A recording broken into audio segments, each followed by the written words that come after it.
సమయం చాలా విచిత్రమైంది కదా. ఈ సమయం ఎక్కడికి వెళ్ళినా ఒక భావన, ఒక గుర్తింపు, ఒక విషయం ఉంటాయి.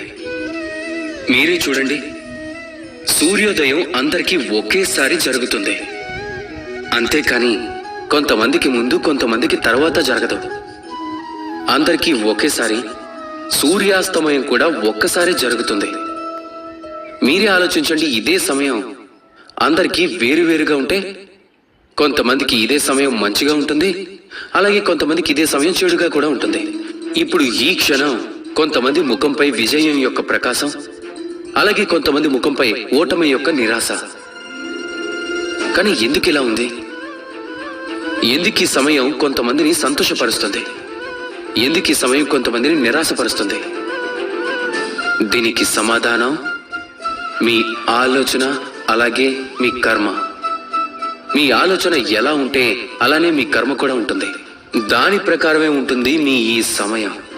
మీకు జీవితంలో సుఖం అప్పుడే దొరుకుతుంది ఎప్పుడైతే మీరు ఎవరి ముఖంపై అయినా నవ్వుని తెప్పిస్తారో అప్పుడు.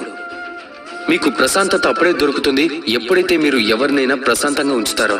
అవును, ప్రతిసారి మీపై ఏది ఆధారపడి ఉండదు, మీరే అందరినీ ప్రశాంతంగా ఉంచగలరని.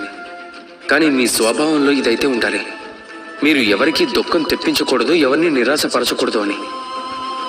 అలాగే ఎవరిని దుఃఖించకుండా చేసే ప్రయత్నం కూడా మీ కర్మదే కదా. అలాగే ఈ స్వచ్ఛమైన కర్మ యొక్క ఫలితం మీకు ఎప్పుడు సహాయపడుతుంది. గుర్తు పెట్టుకోండి, మంచి సమయం ఎవరికి వస్తుంది అంటే ఎవరైతే సమయాన్ని పాడు చేయకుండా ఉంటారో వాళ్ళకి.